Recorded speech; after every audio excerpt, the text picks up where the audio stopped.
14 அதுல அல்லாஹ் சொல்றான். அதுல இரண்டாவது வசனத்துல அருமையான ஒரு கேள்வி வேற இருக்கிறது.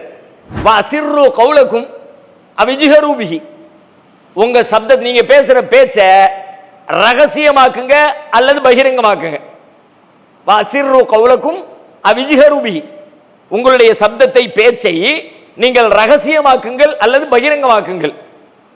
வசிர்ரு கௌலக்கும் அவிஜ்ஹரு இன்னஹு அலீமும் பிதாத்தி சுதூர், அவன் உள்ளங்களில் உள்ளதை அறியக்கூடியவனாக இருக்கிறான். உள்ளதான வெளியே வர போது ஆல்ரெடி அவன் ரூட் காஸ்ல அங்க என்ன இருக்கு அவனுக்கு தெரியும். இன்னஹு அலீமும் பிதாத்தி சுதூர், அவன் உள்ளங்களில் உள்ளதை அறிகிறவனாக இருக்கிறான். சொல்லிட்டு அடுத்து கேட்கிறான் பாருங்க, அலா யஅலமு மன் ஹலக், படைச்சவனுக்கு தெரியாதா ராசா? வீடுகளில் குழந்தைங்க பேசும்போது ஏய் உன்னை பெத்த விடாமா அம்மா, எனக்கு தெரியாதா? பிள்ளைங்களுடைய முகக்குரிய வச்சு என்னமோ மாதிரி நம்ம பண்ணிட்டு வந்திருக்கான், அவன் நிற்கிற நிலையே சரியில்லை அப்படின்னு சின்ன குழந்தை, பிறந்த குழந்தைய கூட அது எதுக்கு இப்படி முழிக்குது, அது எதுக்கு இப்படி அழுவுது அப்படின்னு அம்மாவுக்கு தெரியுது இல்ல. இவன் பெத்தவதான், என் புள்ள எதுக்கு இப்ப அழுவுது, அவன் பாலுக்கு அழுவுதாங்கிறான். அதே மாதிரி இன்னொருக்கு அழுவும் போது நம்ம நினைப்போம் பாலுக்கு அழுகுறான் போல இருக்குன்னு. சேச்சா இல்ல இல்ல, அவன் தூக்கத்துக்கு அழுகுறான்.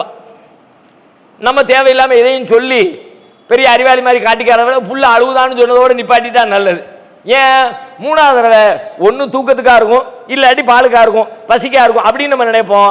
அப்போ இல்லைங்க தூக்கமும் இல்லை பசியும் இல்லை, வேற என்ன என்னமோ கொசு கொசு கடிச்சிருக்குமா இருக்கும் அப்படி மூணாவது. ஓ இந்த 3 தான் போல இருக்குது அப்படின்னு பார்த்தா 4வது திரும்ப வருவான். இப்போ எதுக்கு அழுகுறான்? இந்தா ஒன்றுக்கு இருந்துட்டு அந்த அந்த தொட்டில் ஈரமா இருக்குல்ல, அது நச நசன் இருக்கு, அதுக்கு தான் அழுகுதான். ஒரு அழுகதான், பெத்தவா அவ்வளோதான். வேற என்ன? அந்த தாய்க்கும் பிள்ளைக்கு என்ன வயிற்றுக்குள்ள இருந்து வந்திருக்குது, குழந்தைய அப்சர்வ் பண்ணிக்கிட்டே இருக்கா, கவனிச்சுக்கிட்டே இருக்கா, பார்த்துக்கிட்டே இருக்கிறான்.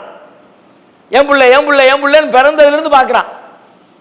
அப்போ அந்த பிள்ளையினுடைய நடவடிக்கைகளை வைத்தே அவளால் அறிந்து கொள்ள முடியுதுன்னா, வயிற்றுக்குள்ள இருந்து வெளியே வந்த உனக்கே புள்ள இது கழுவுதான் அது கழுவுதான் அது கழுவுதான்னு அழுகை வச்சு பேதப்படுத்த முடியுதுன்னா, நான் படைச்சவன்டா. அலா யஅலமுமன் ஹலக், படைச்சவனுக்கு தெரியாதா?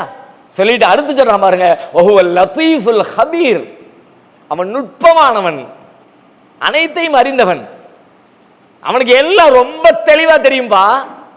இது வெறும் சொற்களாக கடந்து போவதற்கு அல்ல, இதுக்கு தனியா நீங்க பயிற்சி எடுத்தாவன். வெறும் தகவலா கேட்டா இந்த தகவல் உங்களுக்கு புதிய தகவலா? இப்ப நம்ம பேசிக்கிட்டு இருக்கிற இந்த விஷயம் அல்லாஹ் மறைவானதை அறிவான், எல்லாம் அல்லாஹ்வுக்கு தெரியும் அப்படிங்கிறது இந்த வயசுல உட்கார்ந்துருக்க நமக்கு இப்ப தான் முதலே கேட்கிறோமா? 100 தடவை 1000 தடவை கேட்டிருப்போம். ஆனாலும் நம்ம பிராக்டிஸ் பண்ணல, கேட்டுட்டோம். அதுக்கு என்ன பயிற்சி, எப்படி பயிற்சி எடுக்கிறது, அதுக்கு என்ன வேலை செய்யறது, அந்த வேலையை செய்யல. இவ்வளவு தூரம் அல்லாஹ் நீட்டி முழங்குற அனுப்ப எவ்வளவு முக்கியமான விஷயமா இருக்கும்.